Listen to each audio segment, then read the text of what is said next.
Hi, my name is Nathan. You're watching Nice at Dice, and today I am talking about a game called Chronicles of Crime. This is a cooperative game for 1 to 4 players in which you are taking on the roles of a group of detectives investigating a crime, usually a homicide, and trying to see if you can determine who the culprit is and bring them to justice. Now, the game involves a board, it involves some cards, but it also requires the use of an app that you can download on your phone or tablet. And that app allows you to experience the various scenarios of the game. It is also a scenario-based game, so each time you play it, you'll be playing a different scenario. There's no randomization to the game. Each scenario is handcrafted and written to tell a complete story that is different from all the other stories you'll experience in the game. I'm going to give you a quick overview of how the game works, and then we'll come back here and I'll tell you what I think of it. So this is the board for the game, which largely is only here just to help you sort of organize the other components of the game. The board itself doesn't really do much. But what you'll notice around the board is you have some cards like this, which are locations. Each location has a letter associated with it and a QR code. You also have some cards representing people, which all have a portrait and a QR code. And I like to add these little post-it notes to the bottom of it with a label so I will indicate who this character is. The reason being that the cards for the people basically are just a number and a portrait, and this particular card may be one character in one scenario. The same card may be used for a different character in a different scenario. So as I play through the scenarios and I learn that, for example, this is the chief officer, I like to note that so I don't become confused later about who's who. As we see, here's our victim, and Anna Taylor, so I've labeled her. It's not unusual as you play to have maybe a dozen or so characters out on the board, and you want to be able to keep everyone straight in your head. So I like to label them that way. But that's what you have. And then you have the app. So the app allows you to scan these QR codes, and that allows you to do a number of things. For example, you can scan the QR code of a character, and now you will be talking with that character. And now, once you are talking with the character, you can scan another QR code, perhaps the QR code of another character, and then that will have the player, the first character, tell you about the second character. Okay? So the app keeps track of all of that. And it's, again, scenario specific. So in this scenario, I could ask the chief officer about Anna Taylor, and he'll give me some information about her. If we had another character on the scene, let's say this guy over here, we could ask the chief officer about him, and he would have something different to say about this character.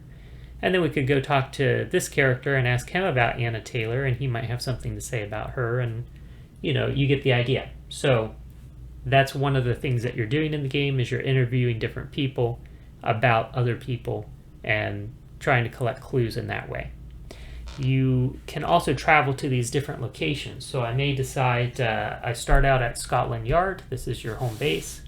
And the victim lived in Notting Hill. So I might decide I need to travel to Notting Hill. I can scan this QR code, and now the app knows that I'm at this location.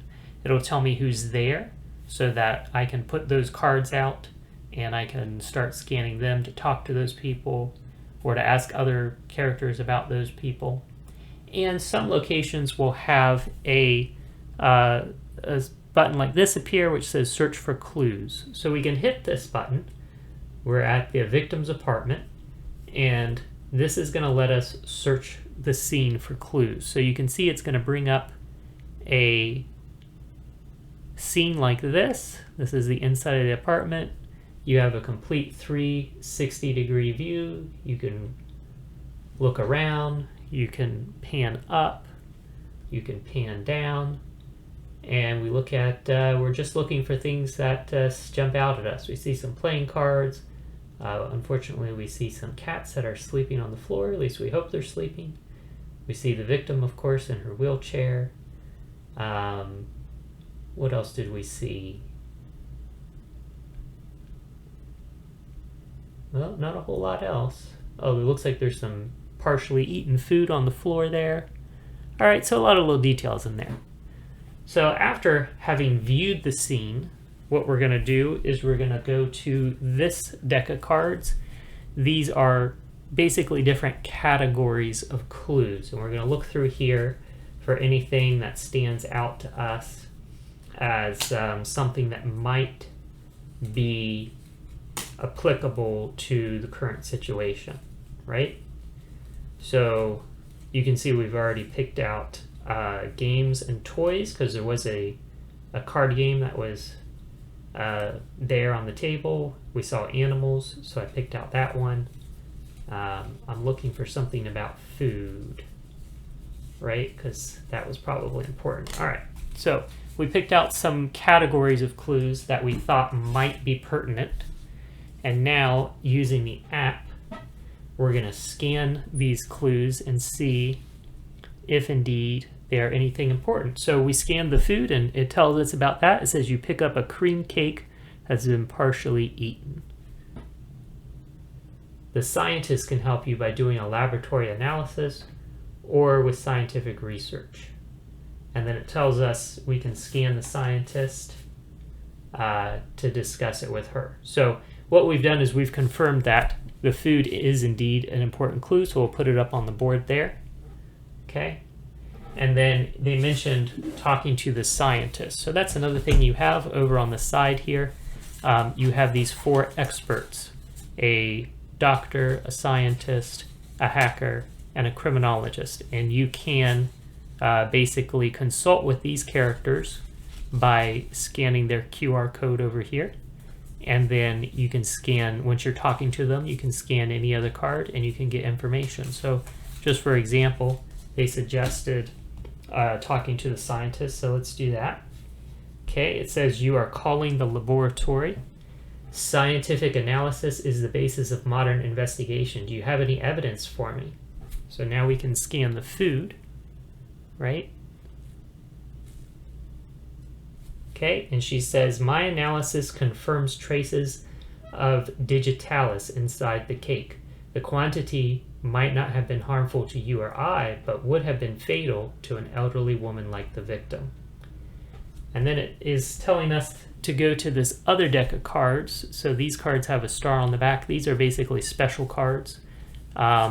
They're specific items or pieces of evidence. And so number 4 is this poison.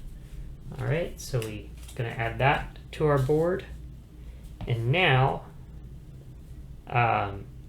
we have that on the board. So if we're talking to someone later, we could scan the food to see if they have anything to say about the food, or we could scan the poison to see if they have anything to say specifically about the poison.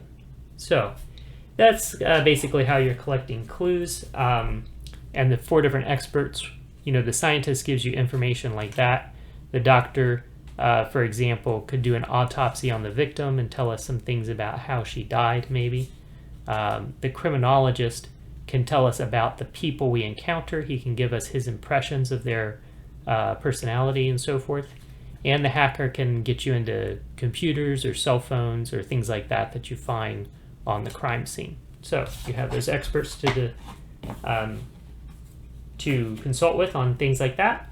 And so basically you're going to move around and try to get as much information as you can. And when you are ready to, you can go back to your HQ at Scotland Yard and you can try to solve the case. And what that entails is the app will give you a series of questions. You have to answer the questions by scanning cards. So for example, it might ask us, how did Anna Taylor die? We could scan the poison card here, and that might be the correct answer to that question.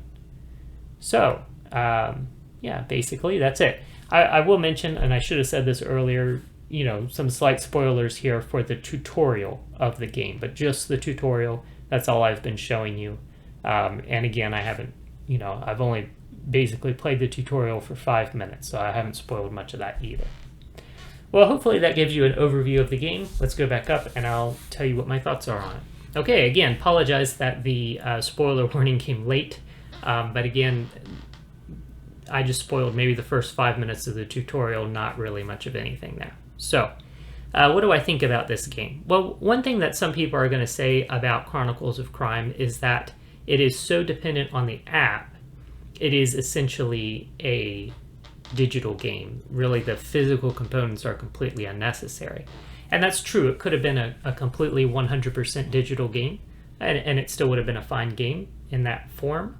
But I do like the physical components of it.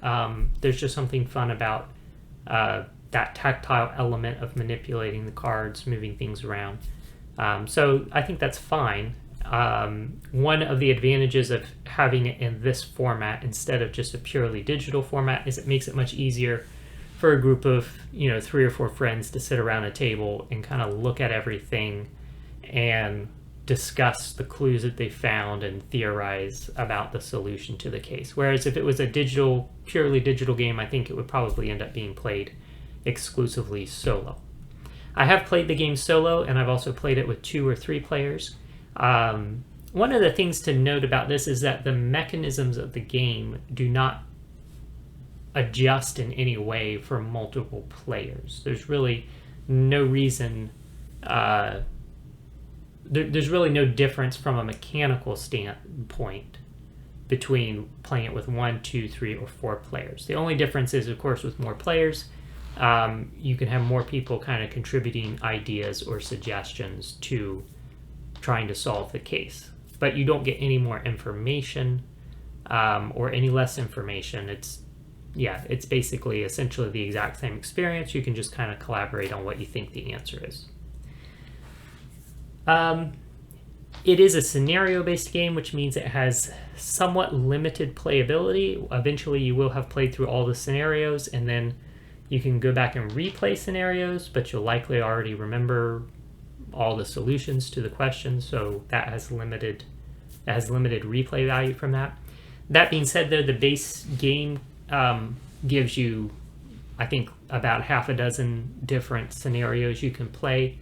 There are expansions for the game that give you new cards to add to the game, like new character portraits and clues and special items, all of that. But they also give you new scenarios that are unlocked on the app once you own that expansion. So there's also that. And then there are also just some expansions that are available digitally, not connected with any physical product, but just once you have the game, you can buy those scenarios individually for like $1 or $2 each. So there's a lot of content. And another thing that's neat about the game that I haven't personally experienced, but I just think it's an interesting concept, is that there is an online editor that allows you to create your own scenarios, and then you can distribute those scenarios. So there's a small community of fans who are creating and distributing their own scenarios, and they're doing so free of charge. So once you have completed all the official scenarios, you could seek out those fan-made scenarios and play those. So even though it is in a sense limited because it is scenario-based, the limits are, in practical terms, there are no substantial limits because there's a lot of material out there that you can play. One other observation I'd like to make about the game is that just about every scenario in the game comes with a content warning that it contains graphic content. Your tolerance for what type of content may be different from mine, but in my experience, the content is relatively mild. Basically, what you would expect to see on like a typical television show about solving crimes, that kind of stuff is going to be in here. So you're going to have crime scenes where there may be, like a dead body, maybe some blood. You're going to have references to drugs, alcohol. You're going to learn about maybe some of the unsavory conduct going on in these people's lives, affairs that are being conducted, gambling, that sort of thing. But there's no like really gory graphic violence, nothing like that. None of the crime scenes have been, just completely stomach churning or anything like that. So just to be aware of that.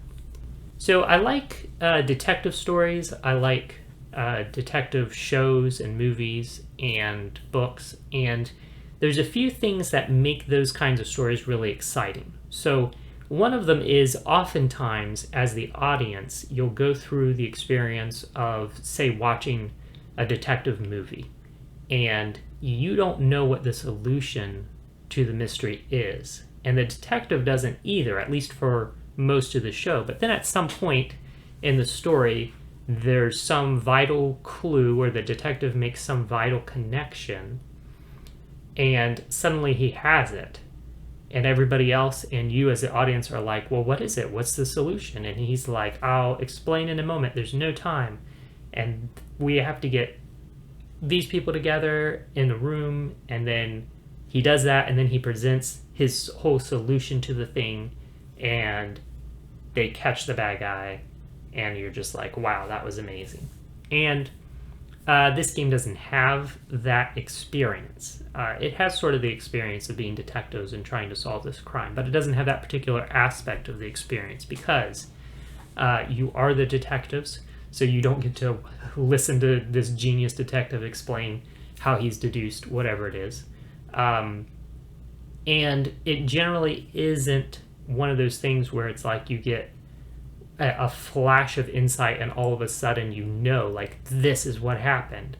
This is who the bad guy is, and this is how they did it, and this was their motive. Like, there usually isn't that kind of moment in these scenarios, and there really can't be. It's really just a matter of you go around, you investigate a few crime scenes, you talk to a whole lot of people and ask them a lot of questions about a lot of other people, and you get all these little clues, and you gradually put things together until you're like, I think I've got it. I'm pretty sure this is the solution.